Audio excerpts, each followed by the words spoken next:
It breaks up there with like one of the most uncomfortable accents. Even with Christian, I mean, that's why we have discussions there, but. Yeah, maybe, I don't know. But it's like, I don't know, it's just wrong.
so we get a cross breeze, and have the fans on, it's really muggy. It's really, Like, really muggy.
Namo Om Vishnu Padaya Krishna Vasaya Budale Srimati Bhakti Vedanta Swami Namaste Sarasvati Deve Gauravani Patrani Nivasesa Sanyavadi Paskachade Satani.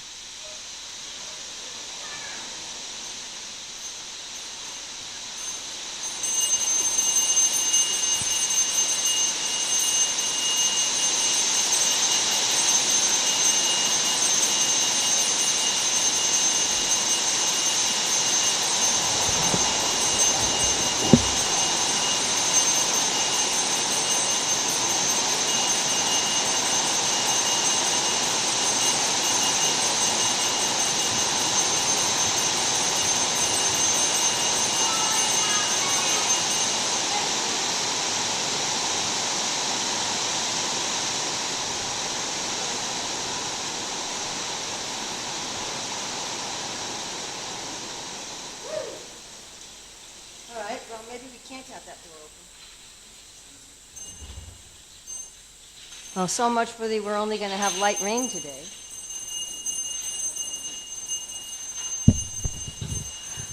Okay.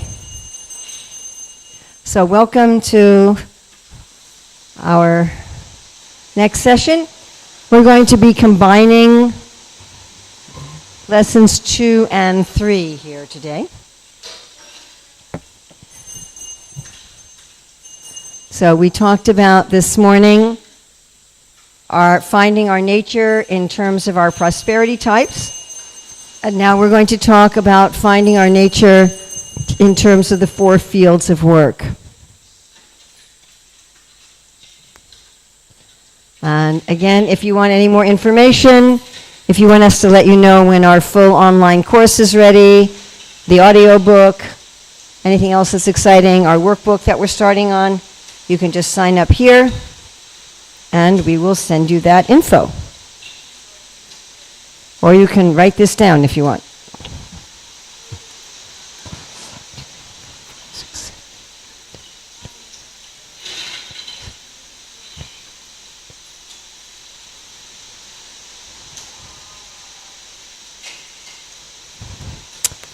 All right.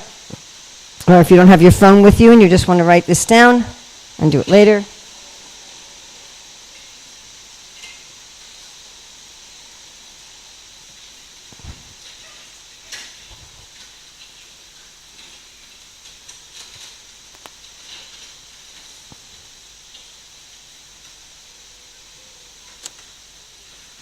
Okay, so again, we're going to be combining lessons 2 and 3. Lesson 2 is about the nature of the 4 fields. So you can think of that as the 4 containers. So this goes with identifying our prosperity type and career field, and principle 1, connecting our nature with our livelihood. So I'm sure that many of you are familiar with this verse, where Krishna says that all of the hundreds of thousands of careers in the world can be divided into 4 categories. And I'd like to ask all of you who are familiar with the Sanskrit words for these 4 categories to please forget that you have that familiarity. I'd like you to forget that you know those Sanskrit words, because we often have a lot of misconceptions and prejudices that are associated with them. So I'd like you for at least a week, just forget you know those.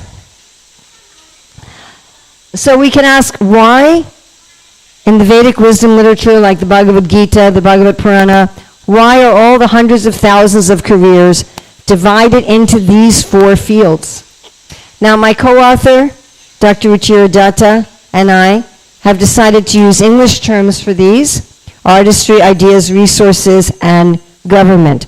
And I'm sure these are not perfect words, but we tried to find something that would really encapsulate what these fields represent. So why these fields? Well, first of all, specific careers are always changing. Just like there were no software engineers 200 years ago, and right now there aren't very many blacksmiths. So if you're looking for specific careers, that's going to come and go. But these 4 fields are stable. They always exist in human society, except for the most simple society. So once you know your field, you can always find some work within that field. As far as specificity within the field, then you would look at what we talked about this morning with the prosperity types. But the main reason that work is divided into these 4 fields is because each of them has a Dharma that is different from the others and mutually exclusive with the others. So I'm sure many of you noticed this morning that you had 2 or 3 prosperity types that were really important to you. And some people think that they have more than one field, but that's not possible because these dharmas, again, are mutually exclusive, and therefore if you were in more than one field, you'd be at war with yourself. Now, you might be in one field that particularly assists another field. Like you might be in resources, particularly assisting government, or you might be in ideas, particularly assisting artistry, or you might be in artistry, particularly assisting resources. And in that way, it might feel like, well, maybe I'm working in more than one field, but our basic Dharma is always in one field. Okay. So as we look at these different fields, we're going to be asking what possible careers are in these fields, and we're also going to be discussing for each field what are the prejudices or criticisms that people have about the field. So for each field, we're first going to do the lesson 2, which is the definition of the field itself. And then we're going to switch to our lesson 3 work, which is looking at the temperament of the people within the field. So again, you can think of it as 4 containers, what's their nature, and then what kind of people are going to fit in each of them. So the temperament is related to principle 2. Advancing through life while nourishing our nature. Trying to understand, where do I fit? Where do I belong? What is my temperament? One of our readers told me, one of our test readers told me, that she felt one of the most valuable things in our book was to differentiate between people who already have the dharmic expertise of a field and someone who has a beginning inclination for that field that's not yet an expert. Think of that as the difference between a beginning saxophone player and an expert saxophone player. Just like one of my grandsons is learning the saxophone, and when he was first learning, they had a teacher come to the house, and while I was visiting, and my kid said, His saxophone teacher is coming. You should go in the room where you're staying and close the door and maybe put on some earplugs. And when I came back a year later, I went to one of his performances. So the inclination for a field is something like this. And you'll see any slides that have to do with inclination have that little box in the corner of a child learning how to walk. The dharmic expertise of a field is something more like this. I want to remind everybody that there's 3 kinds of expertise in any career. To be expert in the information or the knowledge you need to do the work, to be expert in the skills of the work, and to be expert in the Dharma of the work. Now you can go to thousands of places in the world to learn the information and skills needed for a particular career. But what we can learn specifically from the Bhagavad Gita and the Bhagavad Purana are these 4 types of Dharma. So again, when we're going to look at the temperament, we're going to look at beginning initial temperament, and then we're also going to look at those who have expertise in the Dharma. Okay, first we're going to start with the field of artistry. And first we're going to look at the container. What is the nature of the field of artistry? So artistry provides all of the flavor, all of the pleasure in society. Without the work done in this field, society would be dry. Think about like plain rice, no salt, no flavor. It sort of tastes like solidified air, right? So that's what life would be like without the field of artistry. Metaphorically, they're adding all the salt and the spices to life. This is the field of pleasure. This field also provides all of the functionality and support in society.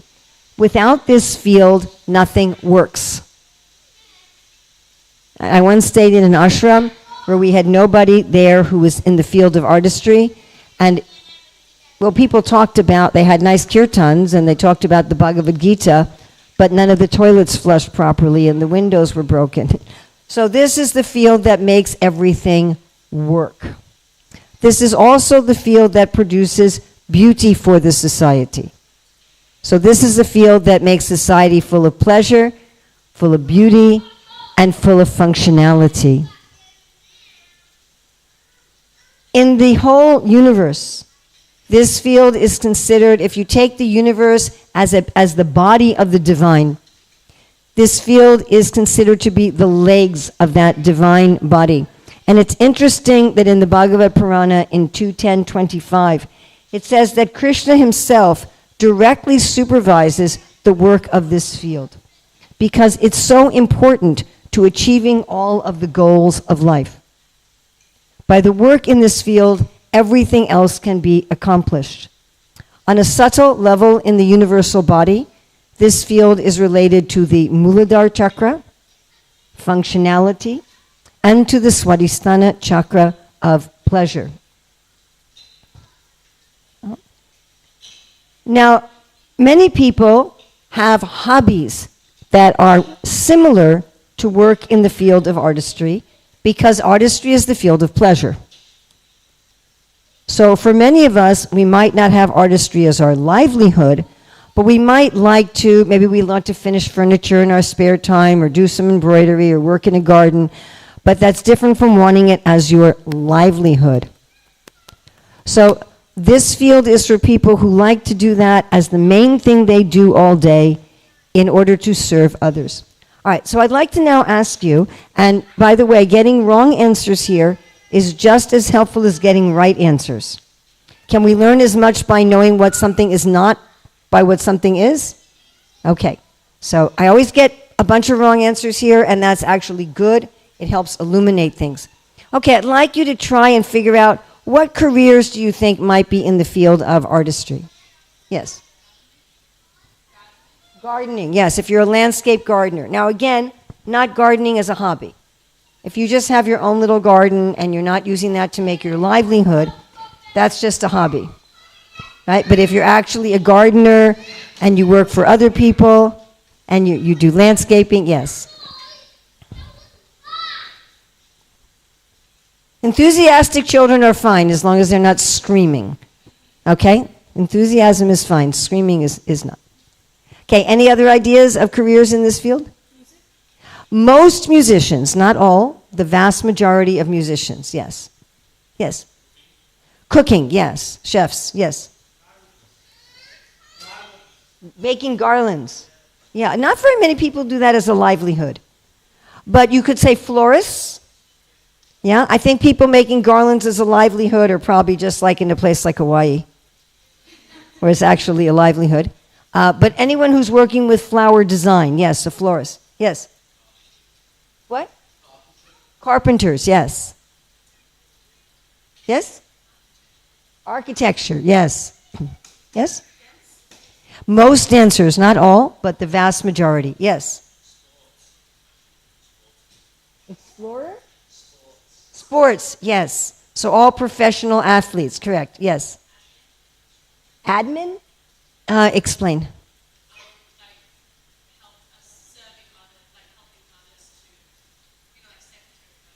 Okay, if you're like, if you're an admin in the sense that you're a secretary or a personal assistant, yes. Yes? Housekeeping, yes. Cleaners, people who clean homes, hotels, businesses, yes. Yes. Yoga teachers, if all they're teaching is the physical asanas. But if they're actually teaching more the science of yoga and how to be healthy, and then no. But if all they're teaching you is just how to do exercise, then yes. Almost all actors. A few not, but almost all actors. Yeah? Hmm? Oh, we'll get there. Don't worry. Yeah? Painters, yes. Now, house painters, all house painters, if they're fine artists, most, yes, not all. Magicians. Whoa. I've been teaching this all over the world. That's the first time someone said a magician. Yes. Magicians, entertainers, most comedians, not all, but the vast majority of comedians, yes. Taxi drivers, yes. Taxi drivers, bus drivers, and pilots, airplane pilots, like a big airborne bus. Actors, almost all actors, not all, but almost all. Gymnasts, yes, they're like professional athletes, correct. Cleaners, yes. Okay. Now, what are the criticisms that people sometimes make about people who have these sorts of jobs or about these sorts of jobs? That they shouldn't have it as a... Oh, okay. So for some of these careers, people will say, well, that's not really worthy of a career. They'll say, just have it as a hobby, right? But you can't have it as a career, okay? It's interesting to say that because this is a field that produces pleasure, it's also a field where it's very easy for people to flow into the work they're doing. And so that may be a criticism that they flow too much into the work that they're doing. I like that. Okay. What other criticisms might people have? Yeah? Yes. So often it's assumed that these are jobs that don't require as much intelligence, although all engineers are in this field. And to be a civil engineer or a software engineer, an electrical engineer, you certainly have to be very intelligent and have a lot of education. So there's a lot of careers in this field that do require a lot of intelligence and or education, but there is kind of a prejudice that, well, you know, these are just kind of the lower status sorts of jobs. And it's sad when people think like that, because without these jobs, nothing would work and nothing would be beautiful and nothing would be pleasurable in the world. Okay. Now we're going to look at the temperament of people in the field of artistry. So this is people who love to play with beauty and function. That's their enjoyment. Now, of course, when we're children, we often like to color and build things and make things as a way of learning. And so again, it may be a little hard to point out what is the difference, but someone for whom that is really their love. You know, I cleaned that, I made that, I fixed that. Now again, we all like making things and fixing things or cleaning things, but here is where that's really a person's being. I cleaned that, I made that, I fixed that, I created that. And especially having the mood of wanting to do this for someone else. So this attitude became very clear to me when I visited some people in St. Petersburg in Russia. And in their home, they had about 15 original oil paintings.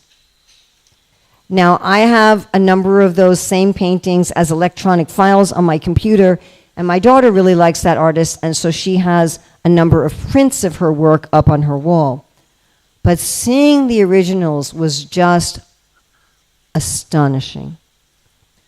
You know, some artists with oil paint use a lot of texture in the paint. You've seen that? Like each of the pearls that she painted for Krishna were like little round balls of paint on the canvas, and she also mixed a lot of sparkles in with the paint. And so the originals were a completely different experience. I was just mesmerized going through this house. And then it struck me, wow, this artist spends, I don't know, weeks, months on each painting that she'll never see again. It hangs in someone else's house. All she can get for herself is a print or an electronic file. And I thought, wow, I wouldn't do that. It just struck me, this deep service attitude. So the inclination you're going to see for this field is this service attitude. Now, those of you very familiar with Bhakti Yoga will know that this service attitude is one of the hallmarks of Bhakti, where we're feeling, my happiness is in pleasing Krishna. My happiness is in pleasing the saintly persons. I'm getting vicarious happiness, as Srila Prabhupada would say, through Krishna. So this is the hallmark of the inclination for the field of artistry. Liking to make things, build things, do things, work with tools, use your body as a tool in order to give pleasure to others.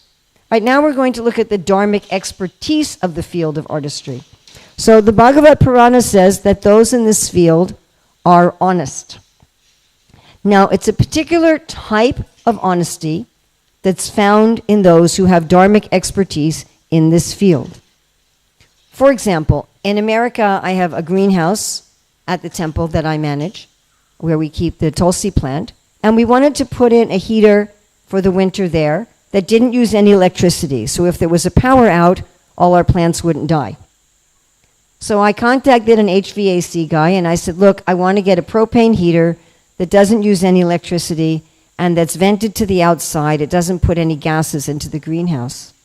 Right? So he took a whole lot of work to find a good heater. He did a whole lot of research. And then when he actually installed it, what he bills me for the price he paid for the heater. In fact, he even gives me the receipt from the store from which he bought it. And then he bills me for his labor separately. Now, you contrast that if you're going to go buy a heater from a business, they don't tell you what they paid for it, right? You know that the price on that heater represents their price plus profit. And if they told you what their profit margin was, you probably wouldn't buy anything from them. You with me? Or in a business, do you consider that advertising you get from a business is going to be completely honest? Right? We assume it's not honest. When we were in India, my grandson and I saw all these advertisements for construction steel rods in Mayapur because there's a lot of building construction going on. And the advertisements, they always show this extremely handsome man with this extremely beautiful woman looking at each other with the pipes, you know. And so we were saying, buy our steel pipe and you will get an extremely attractive romantic partner. Right? But people in the field of artistry don't do that kind of thing. Like he said, okay, I found these 3 heaters, and this one does this, and this one does this, and this one does this, and this is how much they cost. So you have this kind of honesty. It's also a field of satisfaction. The dharmic expertise of people in this field is they are not money-minded or profit-minded. They want to be paid a fair price for their goods or services, and they want to be treated with dignity, but they're basically satisfied people. I mean, I also saw this with my HVAC man, where he said, should I bill you or the temple? I said, well, bill me, because I've been the one collecting donations for this. And he said, oh, in that case, I'll also give a donation. I'll take $100 off the price as my donation. So that is this mood of satisfaction. The people who have the dharmic expertise of this field, they're satisfied if they have a comfortable place to live, nice food to eat, nice clothes to wear, loving family, if they can actually engage in their craft with expertise, and if people compensate them fairly and treat them with dignity. You were talking about being too much absorbed. One of the hallmarks of any time we're doing our own work is that we go into a state of flow and absorption. But that is perhaps particularly true in the field of artistry. And the Bhagavad Purana 11.9.13 says that there was once a maker of arrows who was so absorbed in making his arrow completely straight that he did not notice the sound and color of the king going by with his retinue. That is a hallmark of being in a state of flow. And it is particularly found for those in the field of artistry. Now, those in the field of artistry also really want to please their customer or their client. Such a thing is very important to understand, whether we're in this field or not, whenever we deal with someone who is in artistry. People sometimes think that, the person who serves me my meals at a restaurant or cleans my house or puts in my plumbing, they're going to be satisfied just if I pay them fairly. That's not true. What really gives them life is that the customer or the client is pleased with them. And it can be a very, very simple thing. Wow, thank you for doing such a good job cleaning the kitchen. Or even I'll walk through a shop where someone's cleaning the floor, or an airport where someone's cleaning. I'll say, thank you for making the world more beautiful. Or thank you for making the world work. And I find they'll just light up like a million suns. So that's the dharmic expertise of this field. Those who have dharmic expertise in the field of artistry are willing to sacrifice for the integrity and the quality of their craft or service, even when they're being pressured to make more profit or work faster. So if someone's pressuring them, okay, we've got to be expedient here, we've got to work faster, we've got to make more money, they'll go, no, I'm going to have quality and integrity in my work.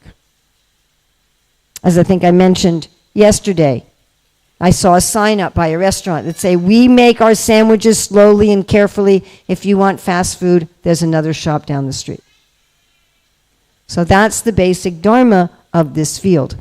And the questions that they ask about their work are, is it supportive and is it beautiful? Okay, any questions or discussions about the field of artistry?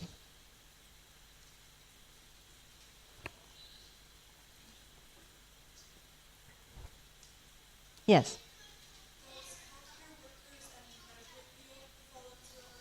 Excellent question. So nurses are in artistry, except now they have some nurse practitioners that act like doctors. But general nurses are in artistry. Surgeons and dentists are usually considered in artistry because they're kind of like carpenters and plumbers. But in general, doctors are not in this field. So doctors in general are not in artistry.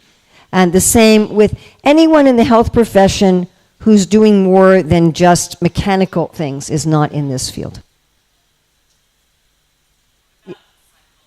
Not in this field.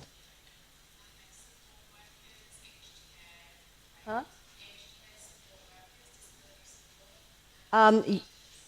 teacher's not in this field unless they're just teaching you how to ice a cake. You know, there might be someone who has a job as a plumber, and then they also train an apprentice, but they're not a teacher by profession.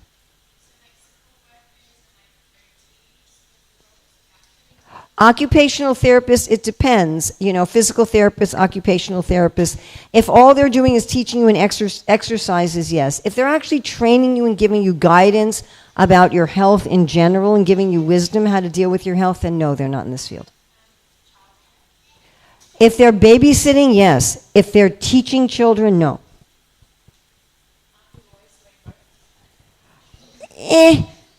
Like let's say you're actually, you know, like a preschool teacher or a kindergarten teacher, and you have all these activities for the kids, and you have learning objectives, then you're not in this field. Okay. But if you're just making sure that the kids get something to eat and get to bed on time and they get a bath, you know, or like I knew someone who did after-school care, and they were actually told, you're not supposed to be teaching the kids anything. You're just supposed to be taking care of them.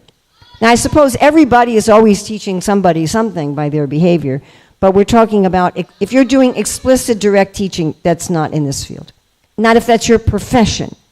Again, you know, like I have a granddaughter who's in this field. She's expert in fine arts. She's also an expert carpenter. And she teaches a high school class once a week at the local school in art. But she's not a teacher. She's in artistry, and she does a little bit of teaching on the side. Thank you. Yes? It's actually hard with the rain and stuff to hear. If you could use the mic, that would be great. So would the same apply to like disability support work? Disability support, like, are they making sure you're getting your government benefits? Or are they training you, like, how to use equipment to help with your disability? Are they like physical therapists, or are they making sure you get your benefits? More just on a day-to-day life basis, making sure you're okay and Like taken home care care. of. Yeah. Home care is in this field, yes. But if you were in like the management of that, would it be different? If you're in the management, no. Okay. If you're running it as a business, no. Unless it's very, very, very, very small. Like, let's say you have a home care business and it's just 2 or 3 people, then yes. Just like I have a place in India in a little town named Govardhan, and there's a man there who fixes, I don't know what you call them here. Do you call them flip-flops? Do you know what I'm talking about? Slippers, maybe, do you call them? What do you call them? Thongs, okay. Like those little, you know, sandals that are made out of like plastic or rubber kind of thing. What? You don't call no, Australians don't call them chappals. We're in Australia. This guy calls them chappals in Hindi, yeah. Okay, so he fixes these thongs, flip-flops, sandals, whatever you want to call them. In India, they're usually made out of like rubber or plastic. And his whole shop is a piece of cardboard in a little toolbox. And he sets his own hours. So he's not really a business person. You follow? So he's in this field of artistry. So same as, like, let's say you're a cake maker and you have a little shop where you make cakes. And maybe you even employ a few people. But your purpose is beauty and support. Your purpose isn't business and profit. Is this clear? Yeah? Any other questions about artistry?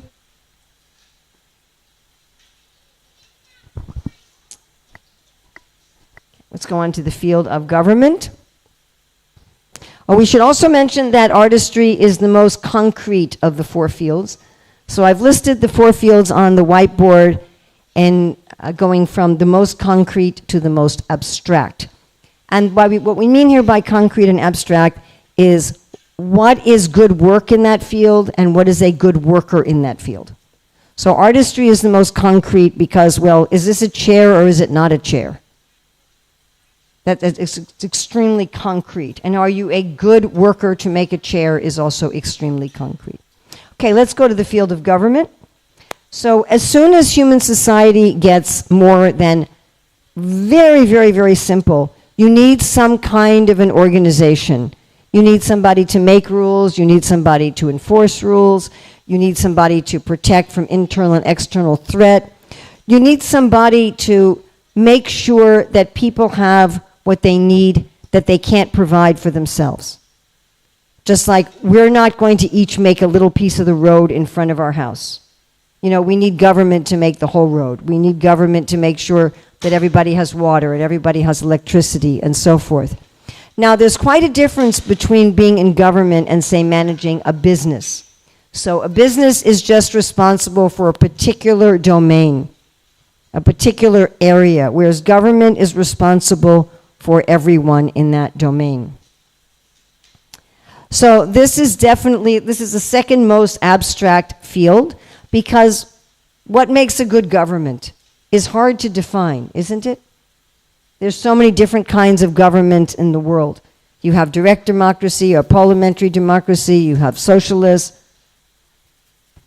What's a good government? Well, different people are going to give you very different answers, as opposed to like, what's a good chair? You know, is it a chair or not? And how to become trained in being good in the field of government is also more abstract. Now, we might think this field applies only to political governments.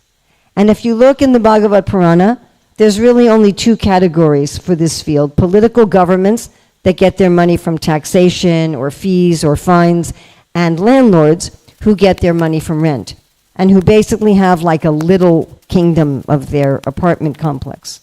And the Bhagavad Purana, it says that people in the field of government do not make their money from charity. However, in 2024, that is not the case. So we have organizations that we ironically call NGOs, non-government organizations, who do the work of government. This has basically come to pass because many governments have gaps in their areas of service for the population, where some nonprofit that exists on charity comes in to fill the gap, correct? This is especially true, of course, in the more developing world. So these NGOs, ironically called NGOs, are still working in the field of government. They're providing roads, they're providing sanitation, they're providing maybe even sometimes protection and education and so forth. There are also government-type organizations such as NATO and Interpol and the United Nations that aren't exactly a state, but that are doing government-type work. Now, the field of government provides the leadership for society in general.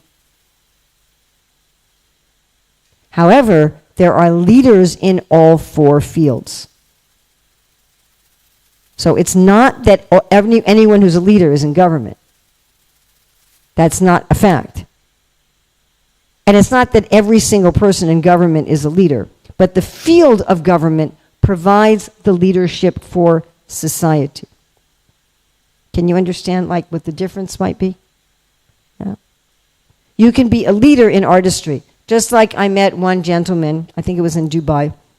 I said, "What do you do for your living?" And he said, "I'm a project manager." I said, "Well, what kind of projects do you manage?" He said, "When a business gets a new place or is renovating, they hire me and I bring together a team of electricians and a team of plumbers and a team of interior designers," and there were 2 or 3 other teams, "and then I'm managing the team leaders that are managing the teams." And I said, "Are you trying to please the customer and the client?" He said, "Oh, definitely. They're telling what should be there, and then we do all of that." I said, "Okay, that's a leader in artistry." Similarly, there are leaders in resources and there are leaders in ideas. But the field of government provides the leadership for society in general, and most of the people working in that field have a little bit of an aura of leadership. Now, in the body of the universe, this field is considered to be the arms. Of course, in English, the word arms means not only this physical appendage, but also weapons. Right? We talk about arms dealers. It doesn't mean they're selling body parts. Right? Or are you armed means does you have a weapon. But arms also provide care.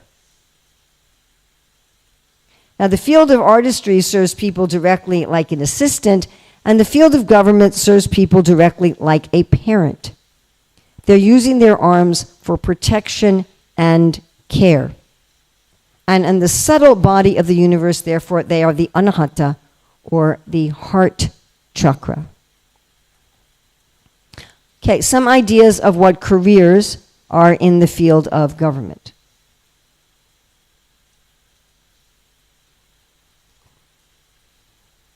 Yes. Social worker, yes. Now, in America at least, some people with a social work degree act like psychologists. But if a social worker is making sure that people get their government benefits, that neglected children are taken care of and things like that, then yes. Yes. Mayor? A mayor, a governor, prime minister, president, yes.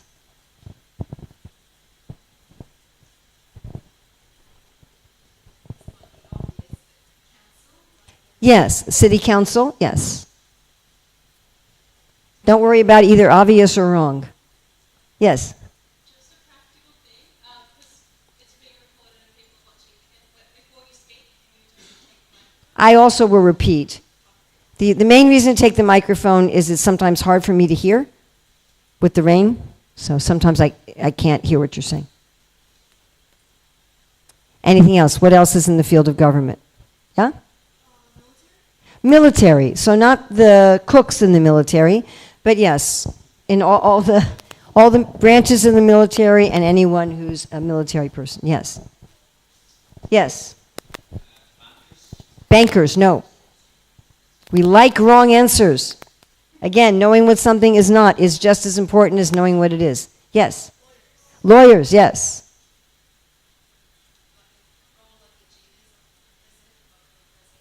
President of an organization? Well, it depends what's the organization doing. What kind of services? See, just because you're a leader doesn't make you in the field of government.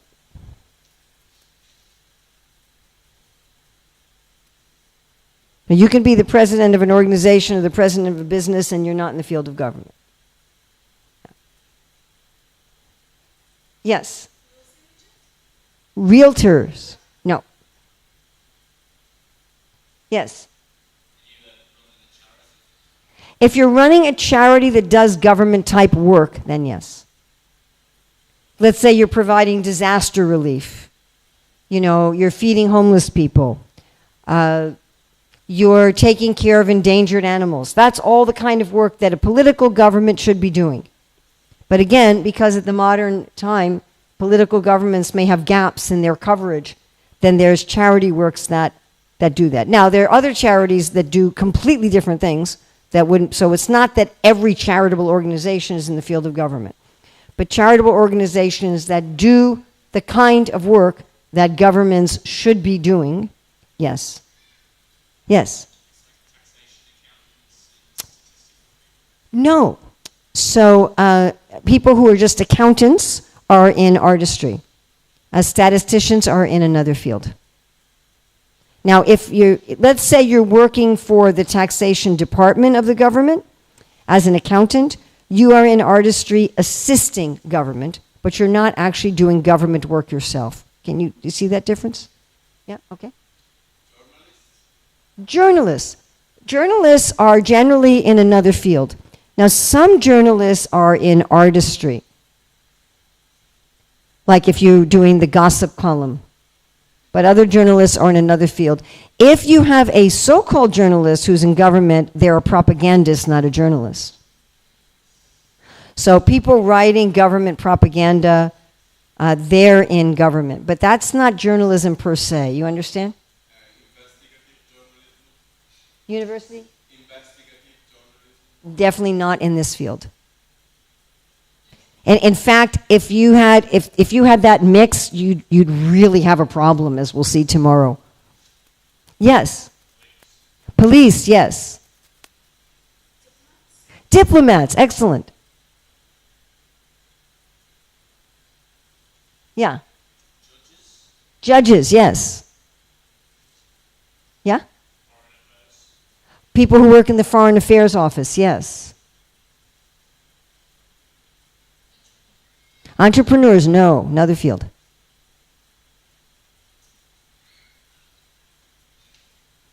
Yeah?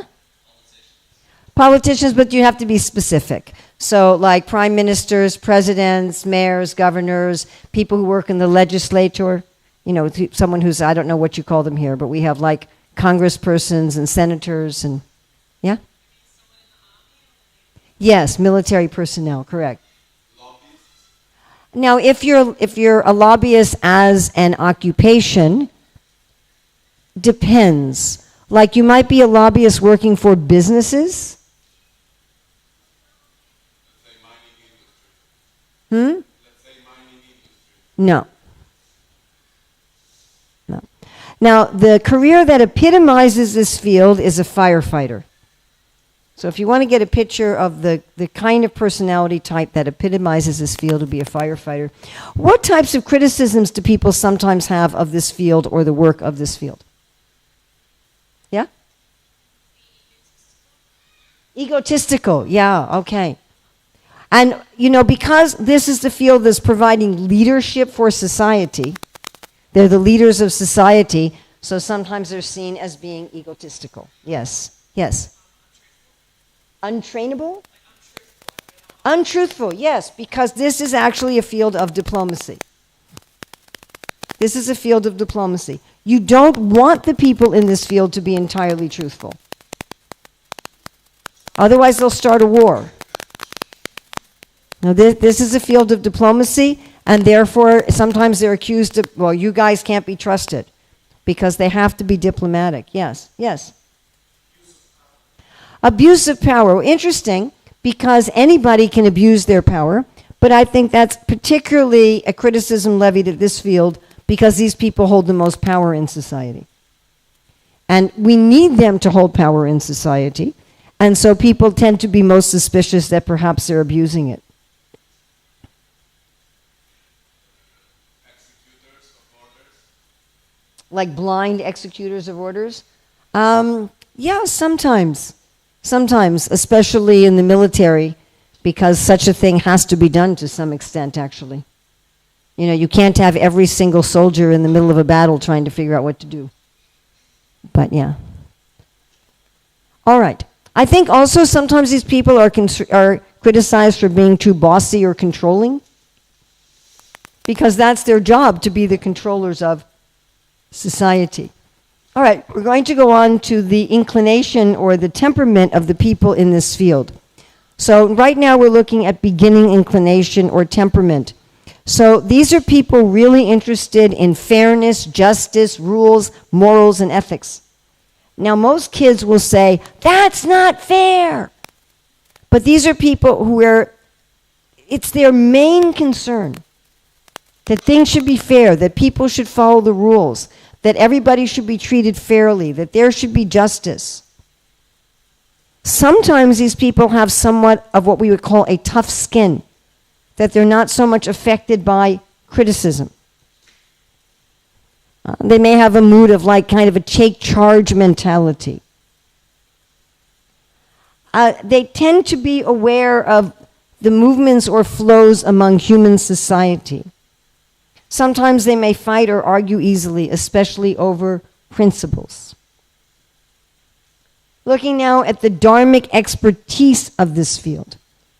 So those who have dharmic expertise in this field, they're intuitively aware of the flows of human society in whatever area they're governed. So my grandson-in-law is in this field of government. He used to be in the Marines. Now he's a security officer for various businesses.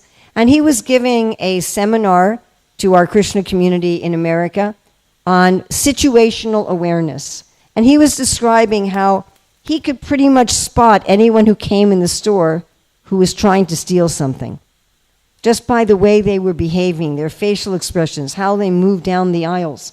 So this kind of intuitive awareness of how human beings are flowing and how to increase the happiness and prosperity of the people in their domain. So the Bhagavad Gita lists the dharmic expertise in this field as heroism, power, determination, resourcefulness, courage in battle, generosity, and leadership. And the Bhagavad Purana says dynamic power, determination, heroism, tolerance, generosity. Please remember generosity. That will be important tomorrow when we look at crossing between fields. Tolerance, great endeavor, and steadiness. Now, these are people who generally try to avoid a crisis. They try to keep people safe, As my grandson-in-law said, it's not how many lions you've killed, it's how many lions you prevented from going into the village. So that's the whole idea of being a diplomat. Right? You're trying to prevent crisis. However, if there is a crisis, these people are energized by crisis. So in the Bhagavad Gita, we have the famous warrior Arjuna. He had a son named Abhimanyu. Manyu means danger. Abhi means toward. Abhimanyu means one who runs toward danger. So that's why the firefighter really epitomizes this field. Everyone else is running out of the burning building, they're going in. Right? There's some criminal with a gun in the building. The people in this field are going in. They're energized by crisis. They're generally tolerant and peaceful. They may be very good at mediation, at negotiation, to avoid crisis, but when it happens without them looking for it, they're happy and they're energized by it. I was speaking to one gentleman in India who said, I knew when I was young I wasn't in this field because I was in a protest march, and when the police officers came out, I immediately ran away. The people in this field tend to have a kind of charisma about them that commands respect, even just your ordinary police officer. People tend to trust them and follow them. And again, the people who have dharmic expertise in this field, they will only use force and power when all other means fail. They generally have a tolerant and generous nature. The people in this field do not generate wealth, they collect it and redistribute it. And they redistribute it for the benefit of the people. What people in the field of government are supposed to do is stockpile goods in the event of an emergency, and when there is an emergency, to distribute everything, even to making all of their storage empty. Some of the people in this field really like to study, really like to learn. Their learning tends to be practical, and it tends to be about their field. So they may tend to like studying history and politics or martial arts or about ethics or about justice. They'll fight incessantly for their principles regardless of personal cost. And those with dharmic expertise don't only protect the humans in their domain, but also the land and the animals, particularly non-agricultural land and animals.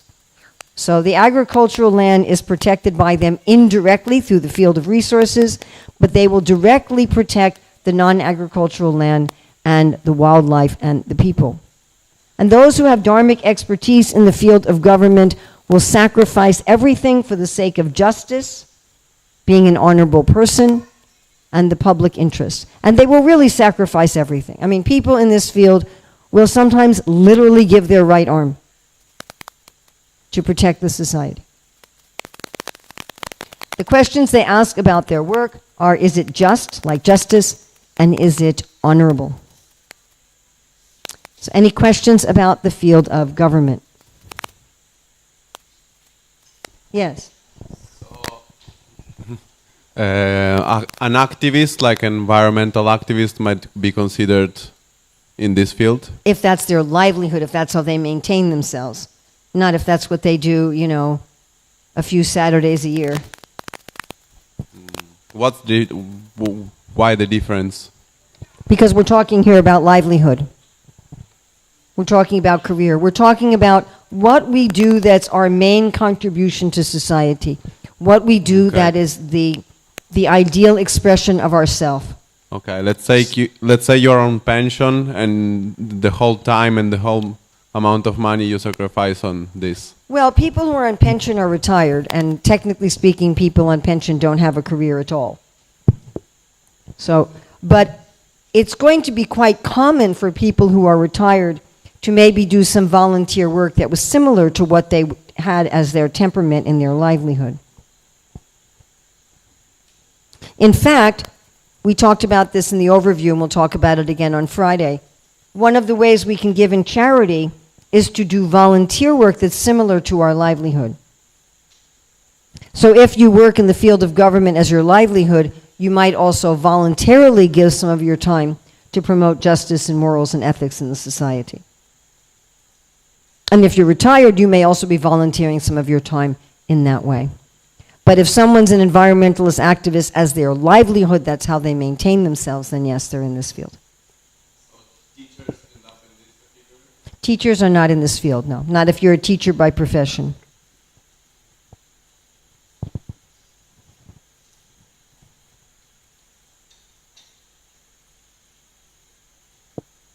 Well, people, I mean, you have somebody who's in the military and they're teaching other people how to use a weapon. You know, you understand? But they're not a teacher. They're an army sergeant who does some teaching. Yes? Which field do you best fit into? Oh, that'll be obvious to you later on. No. Yes? The qualities of governance, is that based on, so these categories are based on like maintaining livelihood. If like a temple president, for example, you know, they're not necessarily earning income from it, but the temple's supporting Well, you can, it's possible to maintain yourself without getting money or without getting a lot of money. You might be being paid in kind. Yep. So you might be being given a house and a car and food and clothing and then a small amount of money rather than just being paid in money, but it's still the way you maintain yourself. As far as the temple president, it depends. So if you have a temple that's just about worship and education, a temple president is a leader in the field of ideas. If you have a temple that's really a community, then that person should be in the field of government. That work is in the field of government, and you should have a person whose temperament is in the field of government.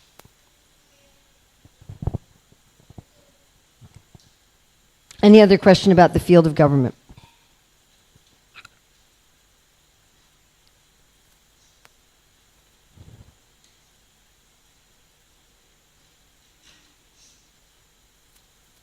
Okay. Going to go on to the field of resources. Bless you. So the field of resources is about, oh wait, a couple of things I forgot to tell you. How could I forget that? Okay, government is also, it is an expansive field. So we looked at how artistry is a satisfied field and a field of honesty. We mentioned how government is a field of diplomacy, but it's also an expansive field. So the people in the government want to protect more people in bigger ways. They're constantly thinking about expansion. All right. I don't know how I forgot to say that. Okay, looking at the field of resources. The field of resources provides the resources for society. They're the only field that does this. They provide all the raw material for food, for clothing, for construction, for medicine. People in other fields may then manipulate that raw material, move it around, change it, but these are the only people that are actually providing it. Now, there's more abstraction in resources than in artistry, but less than in government. Because, like, what makes a good business really varies from one culture to another. You know, should decisions be made, okay, this is an executive top-down decision, or should decisions be made by group collaboration? Should things be fixed just by changing the rules? These sort of questions are answered very differently in Australia and in Japan, you know, or in Sweden and in Germany. There's very different ideas as to what makes a good business or what makes a good worker in this field of resources. Therefore, it's more abstract than artistry, but not as abstract in government because you can much more easily measure the success in this field. This field is the main employer in human society. So the government certainly employs people, ideas certainly employs people, artistry employs people, but your main employers are in the field of resources. So they're not only producing wealth by the customers that they serve, but also by the employees that they maintain. They're also the main payers of taxes, so they're going to pay the biggest quantity of taxes, and they're going to give the biggest quantity of charity, although the generosity mood is in government. In the universal body, they represent the stomach. Now, it's interesting that Srila Prabhupada will often compare the stomach of the body to God. He'll often say, you should serve God just like every part of the body serves the stomach. And when you serve Krishna, then that benefit is then distributed to everyone in the same way as when you feed the stomach, that nutrition spreads throughout the body. So the field of resources is acting as that, as spreading this benefit throughout the universal body. And of course, in the subtle universal body, there are the Manipur chakra. Huh? Any idea of what careers would be in the field of resources? Yes. Farming if you own the farm, not if you go and pick the apples. If you're just picking the apples, you're in artistry. Yes. Businesses, yes. If you're an entrepreneur, yes. Yeah. Industrial workers? Well, if you're just working in industry, no, you're in artistry. If you own the industry or you're running the industry, you're managing the industry, you're in resources.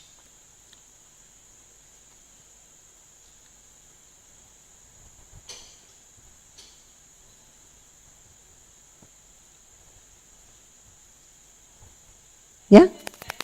Bankers, yes, not the teller. The cashier is in artistry. But I don't know how you do it here, but most of the world, there's like tables that you can go and talk to a financial advisor. They're also in resources. Yeah? Would you say like somebody in like a marketing position? Marketing? Yes. Yes. Lawyer, no, they're in government. They're in government. The owner of the law firm is almost always also in government. I mean, there might be some situation where someone's running a law firm as a business and the owner of the law firm is just concerned with expansive profit, but that's not generally the case. It might be. That would be a very peculiar arrangement and probably not a very healthy one. That wouldn't be advisable to have a law firm run by somebody with the mentality of the field of resources, or to be run as if it were a business.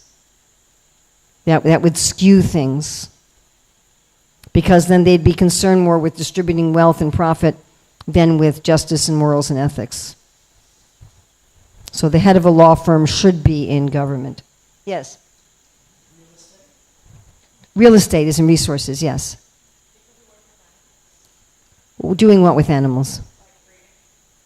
If they're breeding animals as a business, yeah?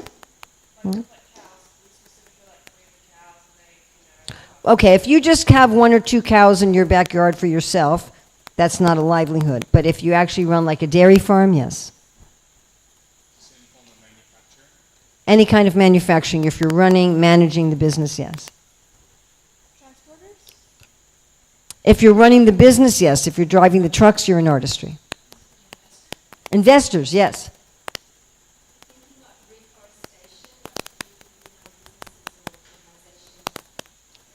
Well, if you're taking care of the forest to protect them, that's government. If you're taking care of the forest as a business where you're harvesting the lumber and replanting trees, that's resources. That's like on a grand scale, like you're harvesting corn or you're harvesting wheat.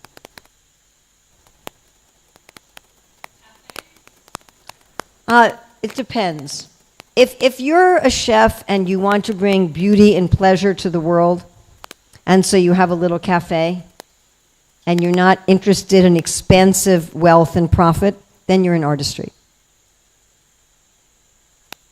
Resources is about expansive taking care of the world. Yeah? Drug dealers? Drug dealers. So...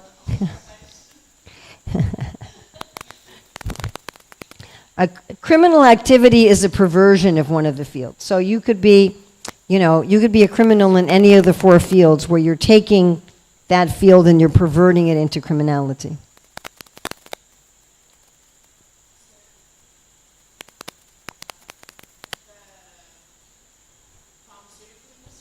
Pharmaceutical industry, yes.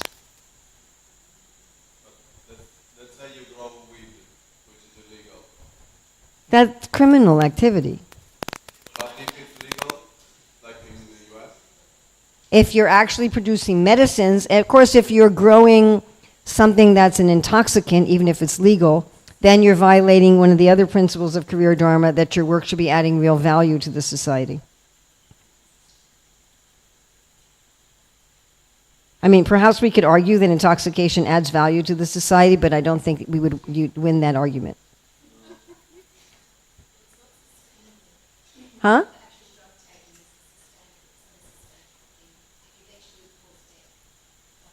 I somehow, it's not sustainable. Yeah, well, any work that's producing something that harms society is not following career dharma. There are always going to be some people who take intoxication. You're never going to have a society where nobody gets intoxicated. That's not going to happen. But that should be more on the peripheral of society. Well, I really liked it in Wellington. Something that really impressed me in Wellington.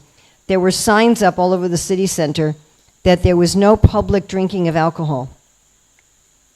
They said that if you bought alcohol in a licensed shop, you could transport it to your home.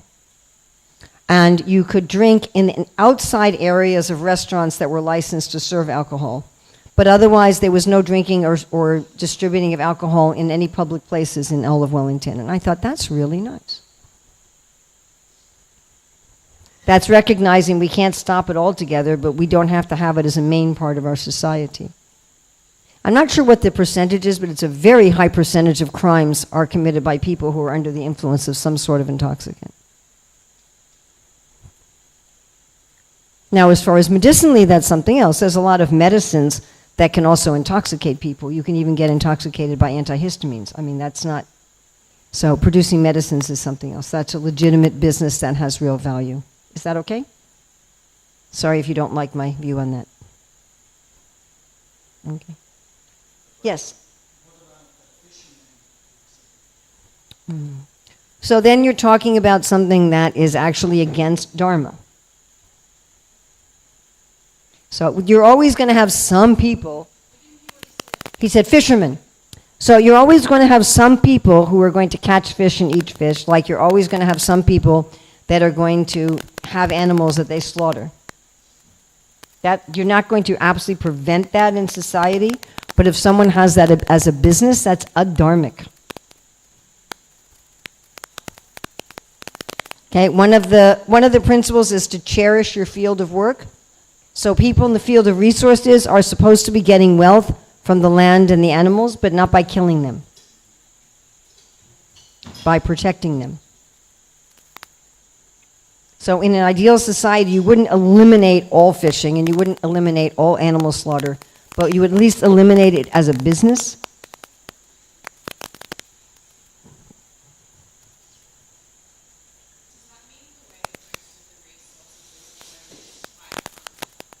That the way most things are going on in the world is a mess. You all noticed that, right? It's a problem. And in order to fix the problem, one has to have some idea of what exactly the problem is.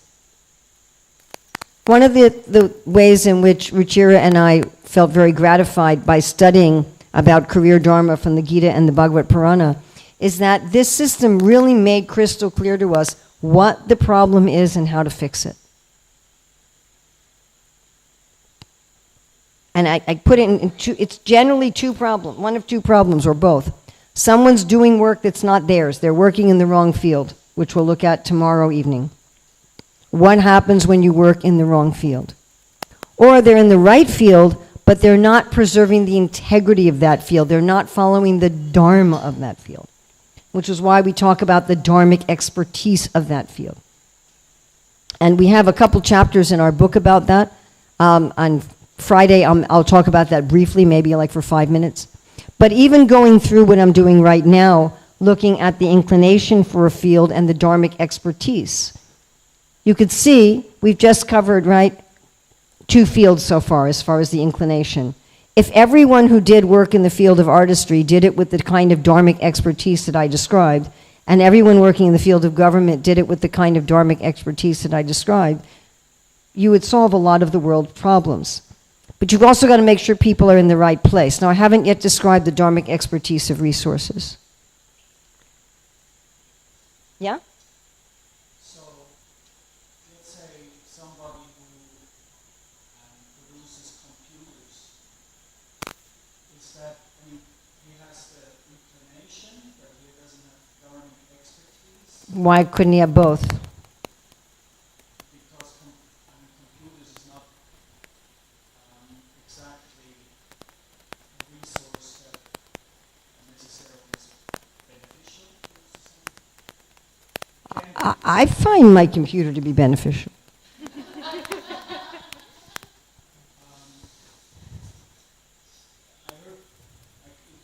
class Prabhupada saying that people from art history, you know, about this science, for example. Science, for example, it's for sense gratification. It's not really for to supply the resources for maintenance of the society. It's more to make sense gratification more sublime, more sophisticated. So, Well, people in the field of artistry are supposed to provide the sensory pleasures of the society. That's their dharma. If they weren't doing that, our life would be dry. I was just hearing a class that Srila Prabhupada gave, just this morning I was listening, where he was saying, as long as we have the body, we need some gratification of the senses. You know, according to Ayurveda, you'll digest food better if you enjoy it. Did you know that? Your digestion of food depends upon the taste of the food. That's the rasa of the food. Sweet, sour, salty, bitter, pungent, and astringent are the 6 Ayurvedic tastes. And there's an Ayurvedic taste in your mouth and another Ayurvedic taste in your stomach. And like tasteless food is in tamagun. So analogously, the field of artistry is providing all the taste in the food of society. In an ideal society, in an ideal spiritual society, would there be beautiful parks and gardens? I'm asking you. Would there be beautiful parks and gardens? yes. Would people have beautiful clothing to wear? Would people have beautiful clothing to wear? Yes. Would there be beautiful music and artwork Yes. and theater? Yes. Would things work well? Would everything be broken in society, or would things be working well? That's all artistry. So the field of artistry is providing all that in society, and they can provide that in a way that's dharmic or not dharmic. And the same with resources. So like Prabhupada said, you know, if there's a typewriter, if there's a dictaphone, we must use it. Now, you could say it's a fine line that does producing computers cause harm to society. But so many things can cause harm to society. I personally really hesitate to say we should all go back to 1700. First of all, I don't think anybody would want to do that, and I don't want to do that. I mean, just being honest, I really don't want to do that. I really don't want to go back to the way people were living in 1700. And I don't think that that's attractive. It may be, and there may be some people who want to do that. My own practical experience is that a lot of people who think they want to do it, try it for a few years, and then say, you know, I really don't want to do this. That's my practical experience over decades, seeing a whole lot of people who thought they wanted to do it. I've seen personally. Yes, we're going to live just like people lived in 1700, and they go do it, and they go through one bad winter in Europe, you know. And then they're like, nah, I don't think so. So what Ruchir and I are looking at more are what are the principles of career Dharma, because the details of how that's going to play out is going to change frequently.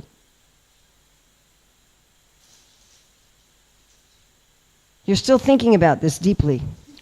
I'm wondering, would it be like when we resource things that give excessive sense gratification to society, where is that adharmic, or is that just... Well, anything that's, illegal? anything that's too much of something or the wrong kind is going to cause a problem. And we'll look at on Friday the relationship between the fields, how the fields regulate each other, which I think solves most of these problems that you're talking about. But also, if everyone within the field, see, right now in this class, I'm just talking about the nature of the fields and the temperament of the field. I'm not getting so much into the whole Dharma of the field. I did that yesterday morning, and I'll do that again on Friday afternoon. So my feeling is that a lot of the very valid and important concerns you're bringing up will be more addressed then. It's not possible for me to explain every aspect of everything at one time. Does that make sense? Yeah? Okay. No, it doesn't make sense. Well, I don't know how to do it, and I'll be happy to take instruction on that. But I do have, were you here this morning? No. Okay, so this morning I also went over, I don't have it in this PowerPoint, I also went over the 9 principles. Everybody remember who was here this morning? I went over the 9 principles. So you're talking about principles that I'm not covering right now. They're there, and they're absolutely essential. I'm just... Okay? We will discuss that, Krishna willing, on Friday from 4 to 6. And you'll see we have, in our book, the whole first part of the book is what's your nature? Where do you fit? Second part of the book is how do you use your nature dharmically, which is what you're talking about. People, by the way, aren't as interested in that, and so I don't spend that much time on that in an in-depth class. Most people are primarily interested in who am I and where do I fit. Then how do you have an ideal society, which is also what you're talking about, is in the third part of the book. So I teach those things very briefly in an overview in my classes. But what you're saying is right, and it's part of that. Okay, I need to go on, or I'm going to be very late. I'm already probably going to be a little late, but I don't want to be too late. Okay, let's look at the temperament of people in the field of resources. One thing I think that would help you is if you look at what I'm describing as the dharmic expertise in each field, you'll see a lot of that is covered there. So here's the temperament, the first inclination for this field. People who really like to play with wealth or with resources, that's their fun. Huh? They like to stay on top of ways of earning more money. Now, a lot of children like to do things that make money because money represents freedom and autonomy. But we're talking about when that's a person's primary way of thinking. They tend to be ambitious. The Bhagavad Purana says the people in this field are always thirsty. Not for water. They tend to be ambitious and wanting to increase their own wealth. They want to expand. This is a field, like government, of expansion. Tend to be very goal-oriented and not so much process-oriented. Now again, we're looking right now at the inclination. A person may have a sort of a preliminary idea of the flow of resources. Okay, going on to dharmic expertise. These people tend to be systems thinkers of the particular flow of their own work. So I talked about the guy who has this little cardboard shop, so to speak, and repairs thongs. So right down the street, there's a man with a cart, actually a few of them, and on the cart they have goods from all over India and from other countries, and they're paying attention to, I didn't create this slide, so it's not that the details there are relevant. I just wanted to get a picture that gives you an idea. So he's paying attention to, like, okay, when do the pilgrims come? When do the foreigners come? When do this people come? What do they buy at this time? What do they buy at this time? They're aware of the competitors. They're aware of the marketplace. If they're working directly with nature, they're aware of production seasons of trees and plants and of animals. The flows they understand and grasp are of natural resources and money. And they want to redirect these flows to themselves, increase it, make a profit, and spread wealth to the world. So our youngest son is in this field, and he said to me, he was, I don't know, in his mid-20s, he said, Mother, by the time I was like 20, 21, I had already generated more wealth for society than you and my father spent on raising me. And he said, that's how you know. He and his wife have 3 kids. Later he told me in his 30s, he said, the way you know you're a successful parent is your child has generated more wealth for society than you have put into raising them.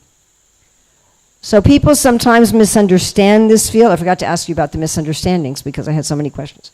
People sometimes misunderstand that the people in this field are greedy, because they have this mood of, I'm going to bring the wealth to myself, make a profit, and expand it. Unlike the field of government where people rush into danger, because both the field of government and resources are fields of expansion and diplomacy.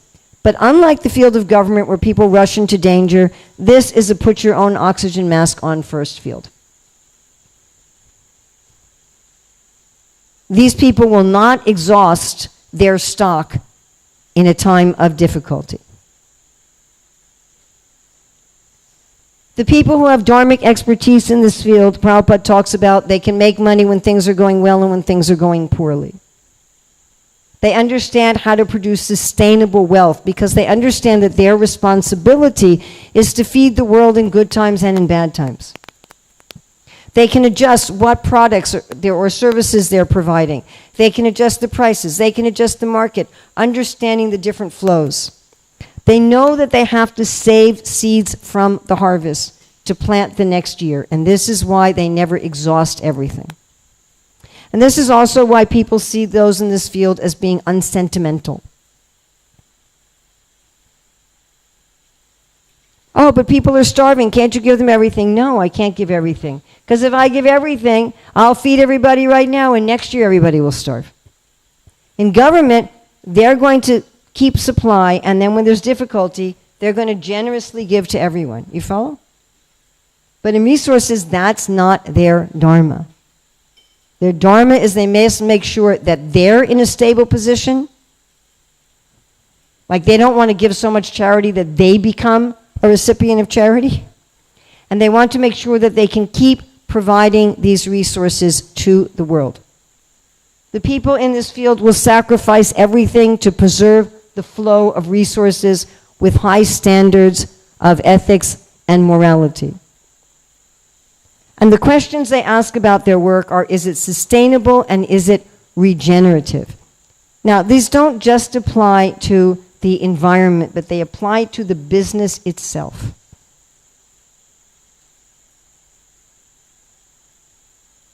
We should also mention that, like government, this is a field of diplomacy. And we kind of alluded to this previously, that you don't expect advertisements to be honest, and you don't expect in a shop for them to tell you how much profit they're making. Actually, Srila Prabhupada wrote in a purport in the Bhagavad Gita 18th chapter that lying is compulsory in this field, like diplomacy is compulsory in the field of government. All right, questions about field of resources? Yes. Yes, this is the Manipur chakra because this is the stomach of the body.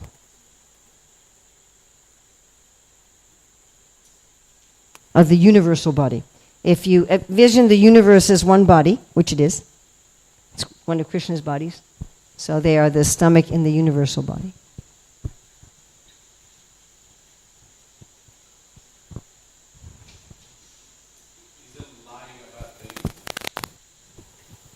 Okay. If you go into a store and they tell you how much they spent for the pipe, you're buying some pipe to fix your plumbing, and they tell you how much they spend and how much profit they're making, would you buy it? Well, then you're a very unusual person. No, seriously, you're a very unusual person. But most people don't think like that. See, the field of artistry, they don't do that. The field of artistry, if you hire a plumber, the plumber buys the pipe and tells you, I spent $50 for this pipe, and I'm also charging you $150 for labor. But if you go into a shop and they said, we bought this pipe for $50 and we're selling it to you for $150, you probably will not buy it. How can you, why so much profit? And what are they going to do? Say, well, okay, my rent for the building is this much, my electrical bill is this much, my water bill is this much, the salaries I have to pay my employees is this much. Do you follow? Even that doesn't work very well. Then you'll start negotiating. Well, what about, why do you have to pay such high salary? Why do you have to do this? What? So then they don't tell you. In fact, they may say, oh, for you, we're having a big sale.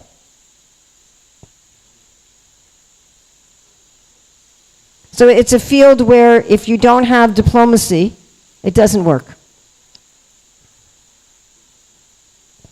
They're not going to say, all this steel beam will do is hold up your house. Buy this steel beam. See the beautiful lady holding the steel beam? Like, I have an example. In my hometown, there is a shop that gives you exactly that detail of prices, and it's quite successful and sustainable. It's all How big of a shop is it? Yeah, it's not that big. Is it a very small shop? You have everything. It's not small, but it's not a supermarket. It's not a Well, that would be very unusual, and that tells me probably the people running that shop have the mentality of artistry, not resources. And most likely their view is not to bring wealth to the world, but to bring beauty and support to the world. So there are small shops. They don't usually have a variety of things. They usually are shops that have the particular items that people are making. Like if someone's a potter, they'll have a pottery shop, or they're an artist, they'll have a little art gallery. And they're not profit-minded, but they're not trying to feed the world. They're focusing on sustainability, regeneration, but not on exploitation of profits. Profits isn't exploitation. You cannot have a sustainable, regenerative business without profit. Yeah, but profit exploitation is a different thing. Like bullying. Well, you can be exploitive in any field. Yeah, that's what it is. You can be adharmic in any field. You lie when you want more profit. You can be exploitive and corrupt in any field. Now, people tend to see the field of government and the field of resources as more exploitive and more corrupt because they are fields of expansion and diplomacy. So there's more of a tendency, if we think about corruption and exploitation, we tend to think about people in government or people in resources because of their expansive diplomatic nature of their field. But if they weren't expansive and diplomatic, they couldn't do the Dharma of their field. Can people be corrupt? Yes, this is exactly what this gentleman was also talking about. No, it's just about transparency. Like, I don't think it's But you don't want absolute transparency in resources and government. Suppose your political leaders got up and said, you know, there's only a few minor things I'm going to be able to accomplish if you elect me. It wouldn't work. It just wouldn't work. Or if they went, you know, and to be a spy or to be an undercover police officer, you can't be honest. No, it isn't sad. Please try to open your mind a little bit. No, just wait a second. Try to open your mind a little bit. The whole point of the four fields is that what is ethical in one field is unethical in another field. Absolute honesty is actually only ethical in one field, which we haven't talked about yet. That's the only field in which absolute honesty is ethical. And when the people in that field are willing to die for absolute honesty. In the other field, it's not completely ethical. Even in artistry, which is a field of honesty. In artistry, you're trying to please the customer or the client. If your client comes in and says, I really like this wedding dress. I like this style. and you think it looks hideous on them, but they like it. You're not going to tell them that. Because your dharma is to please your customer or client, and as long as it's not harming them, you're not going to say anything to them.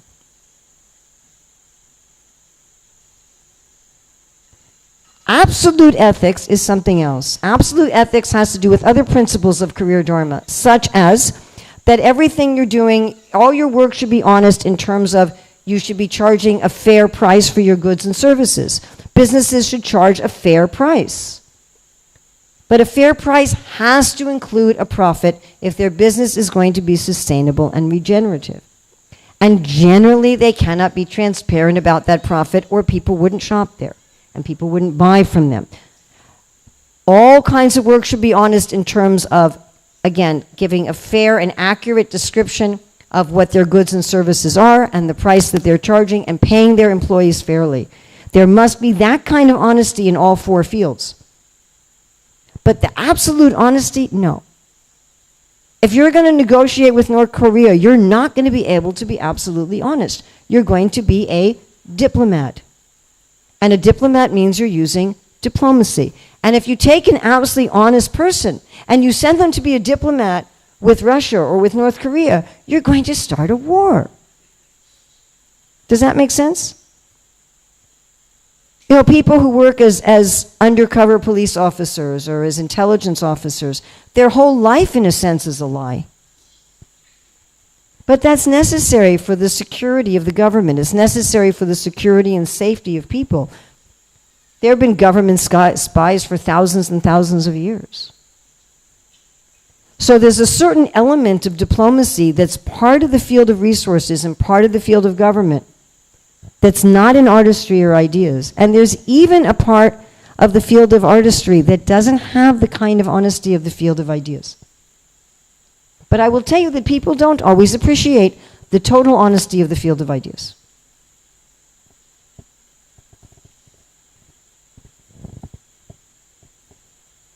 So often people in the field of ideas discuss their absolute honesty away from the general public, in language that the general public does not understand, in closed forums with their own internal jargon. Because the absolute honesty of the field of ideas is too much for most people most of the time.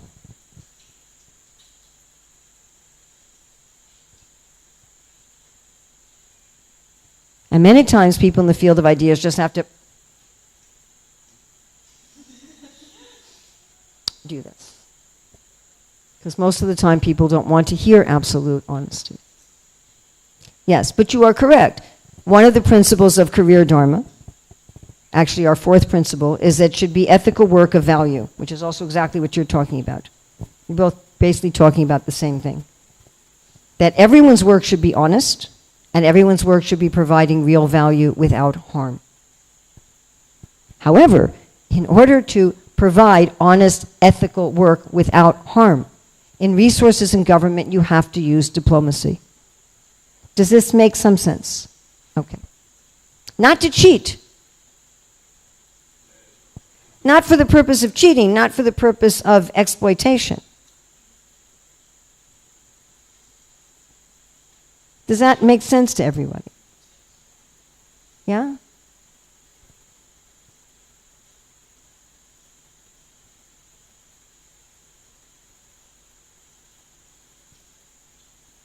Any other questions about resources? I find it interesting, I've been teaching this all over the world, that people generally assume that resources is intrinsically corrupt. Whereas without resources, we can't eat. And it just, I run into this all the time. And I think this is because so many people now working in these fields are corrupt. And we're so tired of it. Yes? If you have the inclination, say, for this field, is it a guarantee that you can become expert in it and then, you know, become successful in your career? Because obviously there'd be so many business people. Guarantee. And you might not find... I'm too old for guaranteeing anything to anybody. My grandson, who I'm traveling with, he says, Grandma, how come whenever I say you're absolutely certain, you say, well, I'm only absolutely certain about a couple things? I don't remember what I was talking to our youngest son about once, but he said, are you sure? And I said, yes, I'm sure. And he said, are you 100% sure? And then I said, what does he know that I don't know?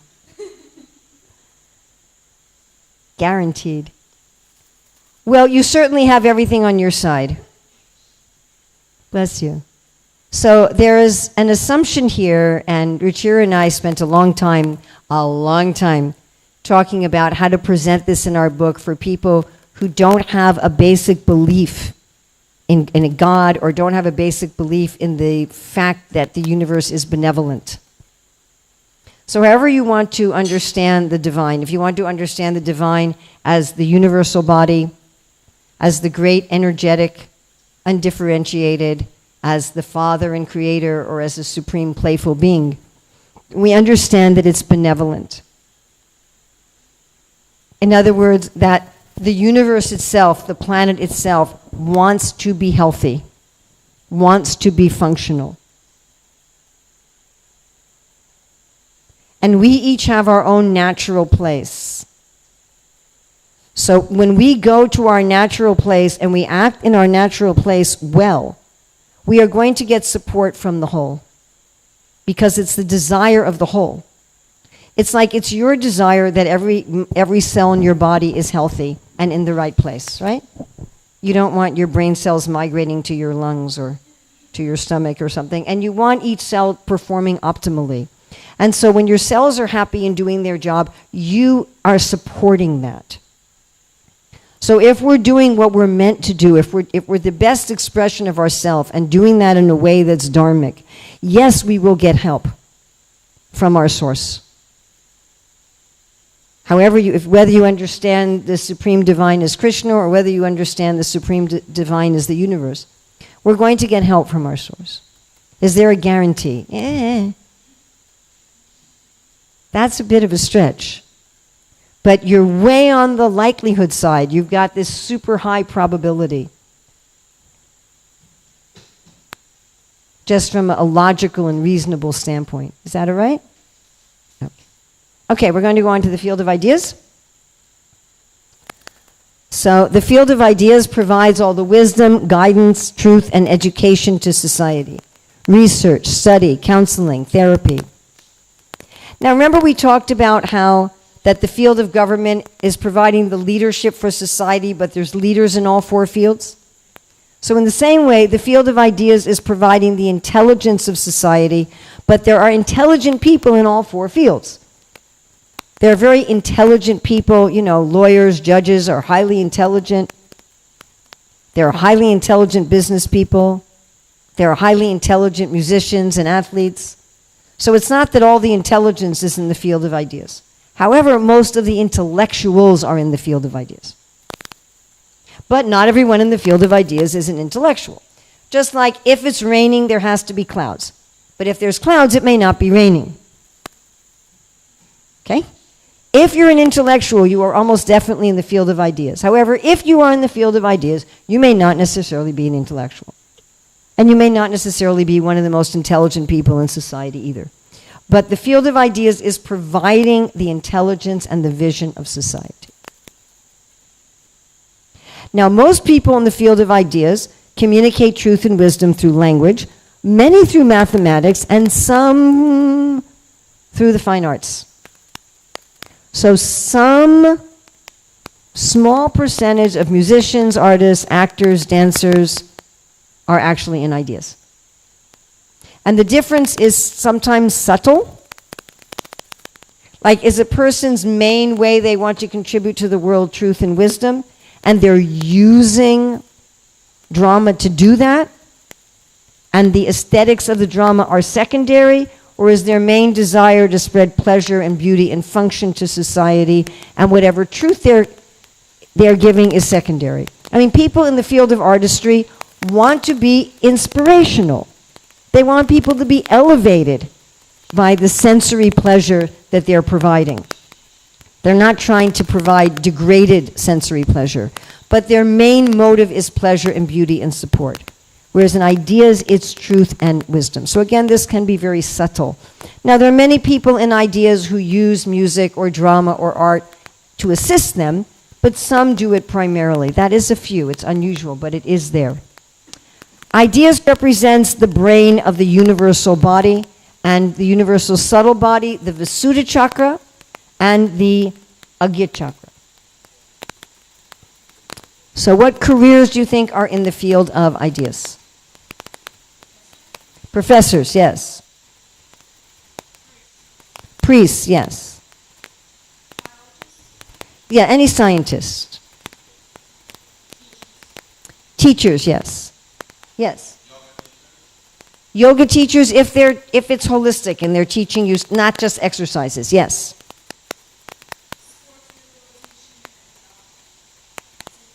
Like different parts of medicine, but again, only if they're also educating you and training you in health. If it's just completely mechanical, they're in artistry. But if they're actually giving you guidance for health and wisdom, then ideas, yes. Motivational speakers. Depends what they're trying to motivate you to do. So you have some motivational speakers who are just simply trying to help you to become more profitable in your business. So they may have some leadership position in the field of resources. Scientists, yes. Yes. Philosophers, yes. Journalists and filmmakers, it depends. And this goes back to your other question about journalism. If you're a war correspondent in Israel or in the Ukraine, yes, you're in ideas. If you're the gossip columnist, no. If you're part of government putting out propaganda, no. Yes? No, entrepreneurs are in resources. Yes. Some artists. Yes, there are some artists where their main focus is to bring truth and wisdom to society, and they're doing it through the visual arts, and the aesthetics of the art are secondary. That's unusual, but there are some. It's a very small percentage, but there are some. Advisors to what about what? So there are definitely people in the field of ideas who advise government or who advise business, but you could be a business consultant where you go in and give advice about, well, how do you take advantage of the market, and how do you deal with your competitors, and how do you make a better profit, and how do you get your employees more motivated. So that's a leader in resources rather than a person in ideas. Yes? Preachers? Preachers, if it's your livelihood, yes. Yes. Counselors, therapists, yes. All engineers are in artistry. Yes. A monk technically doesn't have a career. And let me see if I have that here or to progress. No, and we'll talk about that soon.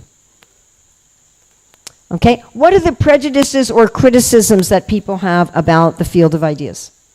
Yeah? Brutal honesty, yeah? Yeah? What? Make-believe, yes. So most people think that a lot of the work in the field of ideas is useless, which is one of the reasons it can be hard to be maintained in the field of ideas. So a lot of people see, what's the practicality of researching the feeding habits of some endangered bear? Right? So many times it's seen as make-believe or useless. And what's another criticism of this field? Irreplaceable?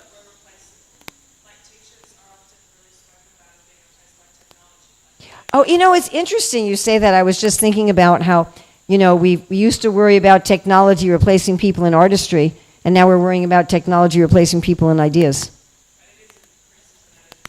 That they're just replaceable, that you could replace them with AI and ChatGPT.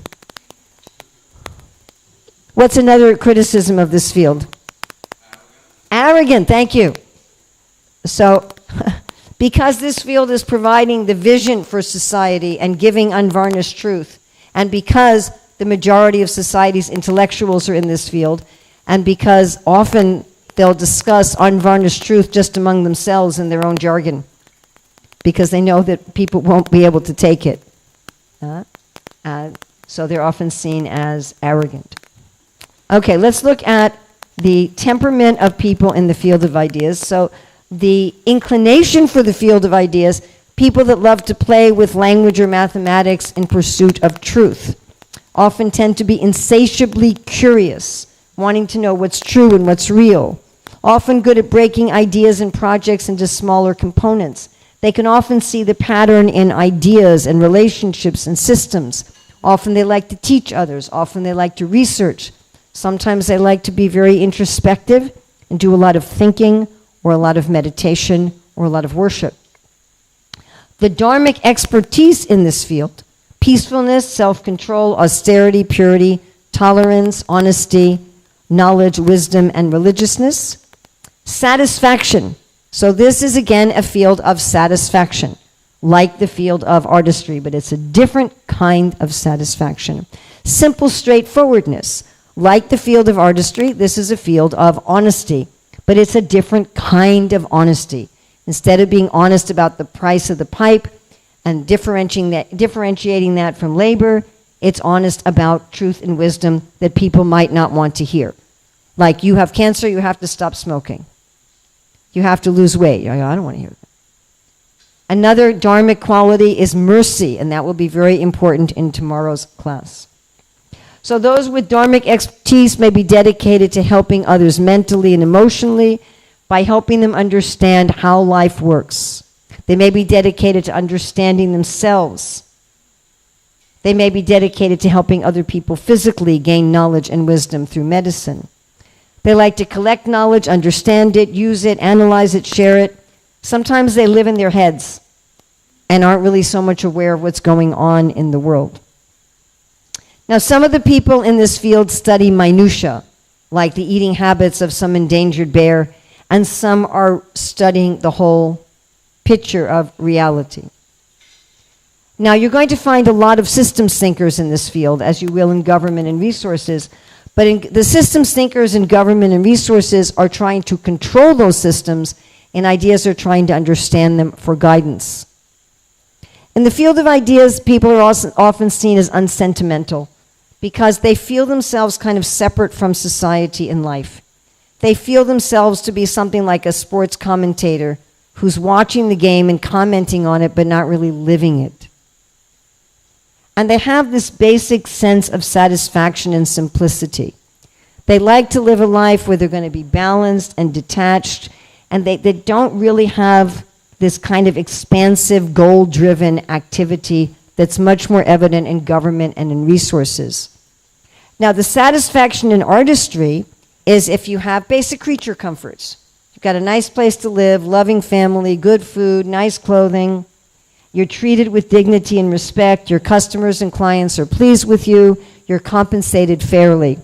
But in ideas, what you're satisfied with is the mental and intellectual stimulation. And you might not even notice so much where you live or what food you're given or any of those sort of things. You may have less of an interest in them, which actually helps in having objective truth. In the field of ideas, people are willing to sacrifice their life for the sake of objective truth. You can think about reporters who will go to jail rather than revealing their sources. Or war correspondents who are willing to be on the front line like a combatant in order to give truth back to society about what's really going on. Or people who are willing to be persecuted and tortured and killed for speaking proper philosophy and truth. Yes?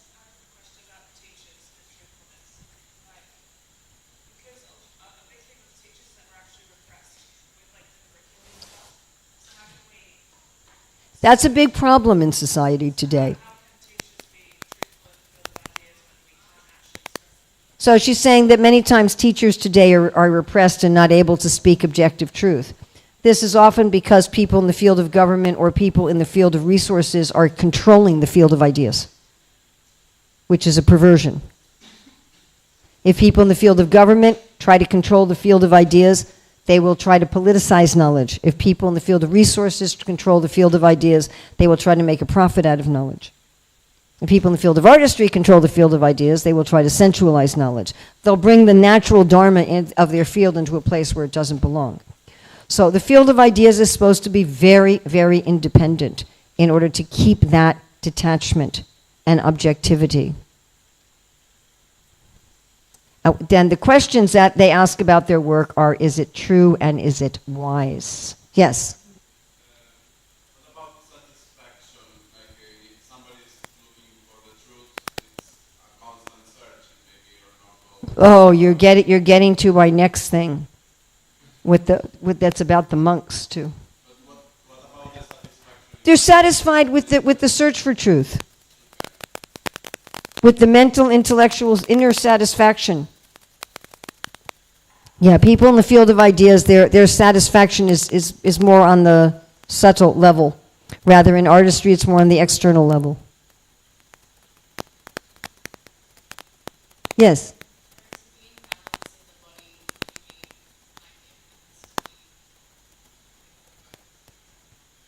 You're not going to find both in the same person. People in the field of ideas need some looking after often.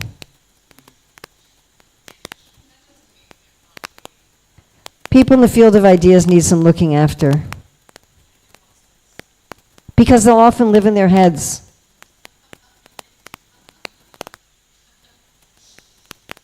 So they often need a little bit of looking after. But when we do talk about cherishing your sources of wealth, which we'll talk about again on Friday, our main source of wealth is our body and mind, and we should make sure that whatever we're doing in our work, that we don't do things that are unhealthy physically or mentally. So if you're so much living in your head that you're just living on donuts, then you're not really cherishing your sources of wealth. But there is that tendency in the field of ideas. There definitely is that tendency to not care so much about the physical aspect of life.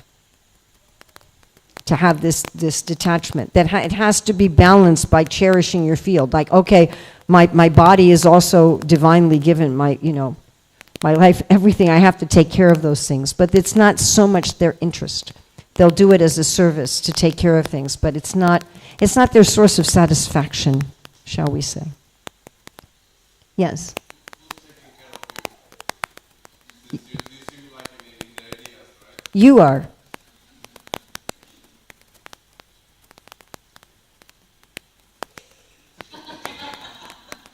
You all are. You're giving me a place to stay. You're giving me something to eat. You're working hard for the farm, and the farm's going to pay my airfare. You're going to pay my airfare, right? No, I'm just... Yeah, okay. I mean, everyone's taken care of by God. Everybody. If you're a farmer, you're very aware that you're being taken care of by God. Everybody's being taken care of by God. But people in ideas tend to not have so much interest in making money at all. Like in artistry, they're not that interested in profit and money. They just want to be happy, but they want to have a basic dignified life in exchange for their goods or services. If people in artistry aren't paid fairly for their goods and services, they're not going to be happy. Or if they don't have basic creature comfort. So they care up to that point, but they're not expansive. And people in ideas hardly even care up to that point. So there has to be an extra effort. Okay, I've got to make sure that I cherish my body, and I cherish my people that I work with, and I cherish these things because they're all given by God. And there needs to be a little bit of concern from society in general, especially people in ideas who do highly theoretical work that most of the people in the other fields just think is stupid. That's hard. If you're in ideas and you're doing work that people can see, like, you're a teacher in a school, it's a little easier. But if you're researching, the intricate Sanskrit poetry of Srila Rupa Goswami as compared to the poetry of Kavi Karnapur, then it's a lot harder for people to feel that they should take care of you. So it's one of the challenges of the field of ideas. And in a perfect society, there's a general understanding that society needs people like that. That the practical help that comes out of the field of ideas is based on the theoretical research in the field of ideas. Like before Ruchira and I could write this book about practically how to find the right job and be happy in the job, we first had to understand the theory of the whole thing. You follow? It took us 6 years altogether to do that. We had to understand the theory, we had to understand the principles and how it fit together and how it worked together.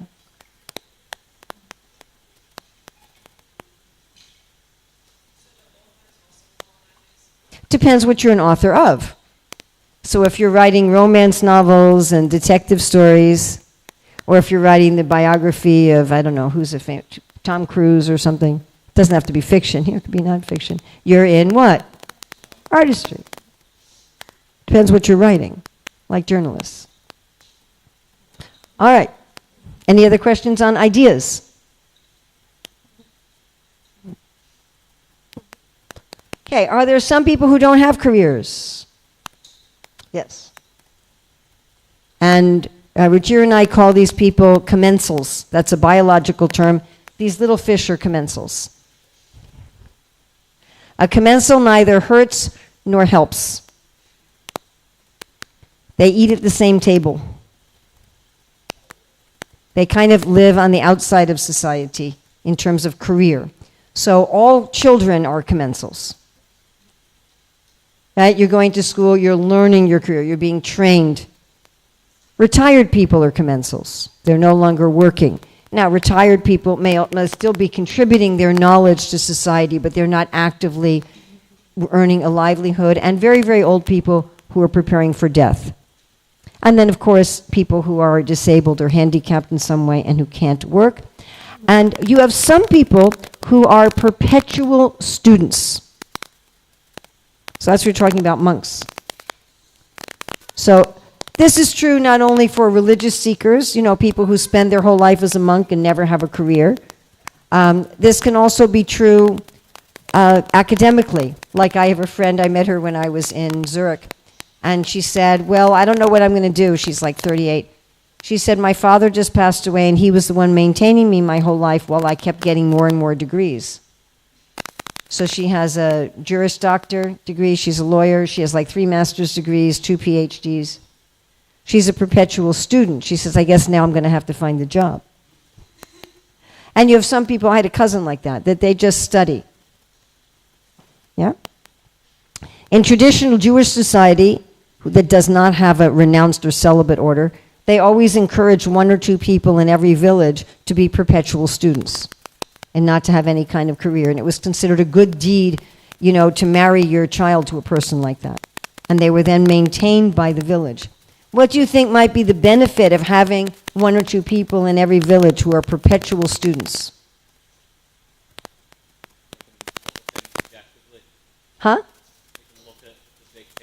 They can look at the big picture. They'd also be a living encyclopedia. So before you could talk to your phone, right, and just ask Siri or Google or whatever what the price of wheat is in Tasmania and get an answer in 2 seconds, it was useful to have a living encyclopedia in your village, someone who just studied, even though they didn't actively contribute to the society. We also sometimes have people like this who are, they tend to be nomadic.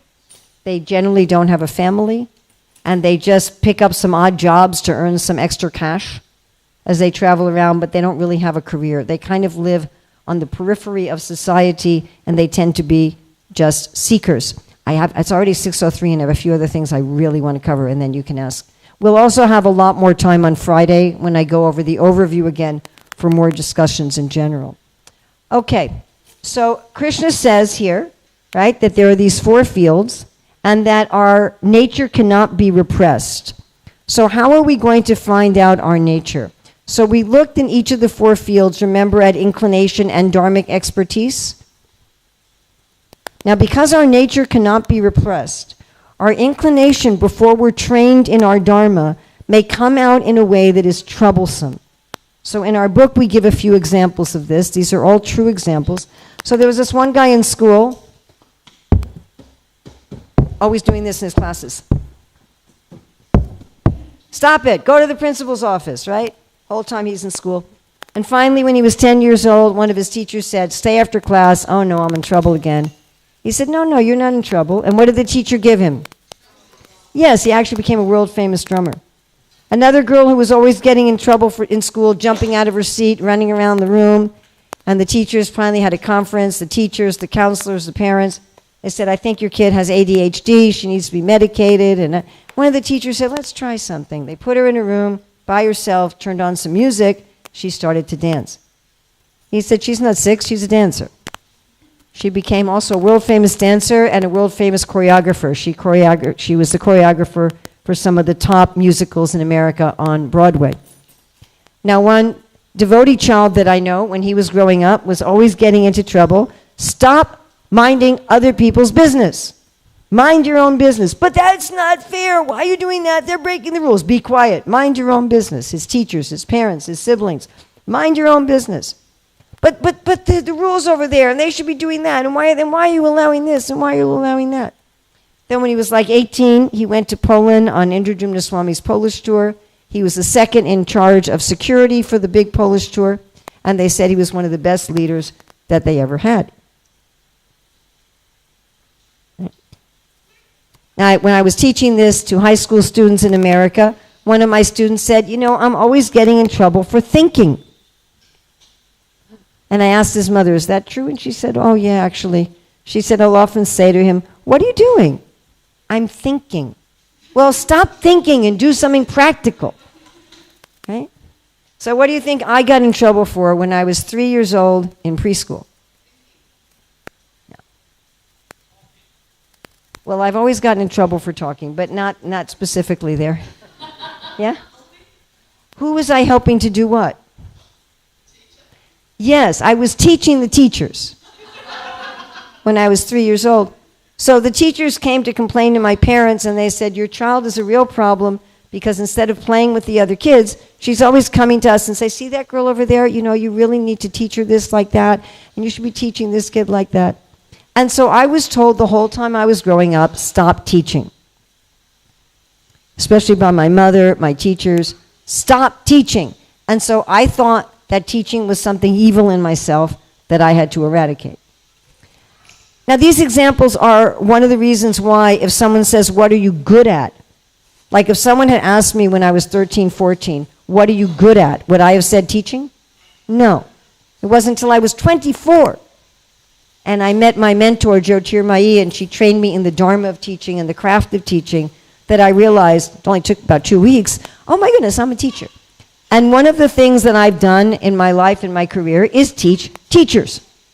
So I often go to schools and I train teachers and I train principals. I wrote a 500-page book on how to run a school.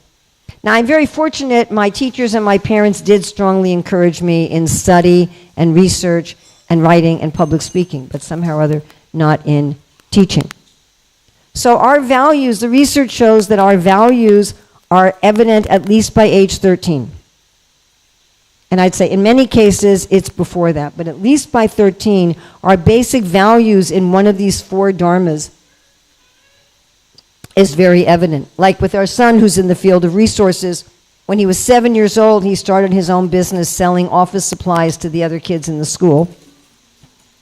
And when he was 9, he started a business making fresh squeezed orange juice icicles. And then he went from there to cheesecake and pizza. And before he was 20, he was actually the second in charge managing an international textile company. Then he was managing a prasadam food company when he was in his 20s. So these tendencies, these dharmas, are generally evident if we know what to look for. If we know what to look for it. And some of you have talked about, I have my basic nature, but I've been criticized for my nature, or I've even been traumatized about my nature. And this is a real problem in modern society. We have quite a bit in the book about what to do if that's been your circumstance. If your parents have pushed you, or your society, or your friends, or whatever, have pushed you in a situation that was not best for you. So it's 6:08, so I've squeezed really 2 classes into one. I only had 4 slots here instead of 5. So each of these classes I normally teach in 2 hours, and I taught So normally this is a 4-hour class. I taught in 2 hours. So it was a little compressed. Tomorrow we will be going into what happens when you go into the wrong field. And discussing that, I think the kind of things that you brought up especially about what's beautiful in one place becomes ugly in another place. And you can't judge the Dharma of one field by the Dharma of another field, and what harms we cause to ourselves and to society when we do someone else's work. And then on Friday, we'll be looking at all 9 principles, again in brief, and we'll have quite a bit of more time for discussion on Friday. So thank you very, very much. Anything good here is from my spiritual master. Anything bad here is mine. Don't even blame my co-author. So please just take the good and leave aside the bad. If you're interested, we do have some more copies of the book, and I'd be happy to sign it for you. If you would like to do some exercises in the book related to what we did this morning and this afternoon, Appendix A has exercises in recognizing the prosperity types and recognizing the fields. And then the answers are also in the book with explanation. Then Appendix B is where you can do some self-introspection and try to look at, okay, what's my tendency in terms of the prosperity types and what's my tendency in terms of the fields. Thank you. Hare Krishna.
There will be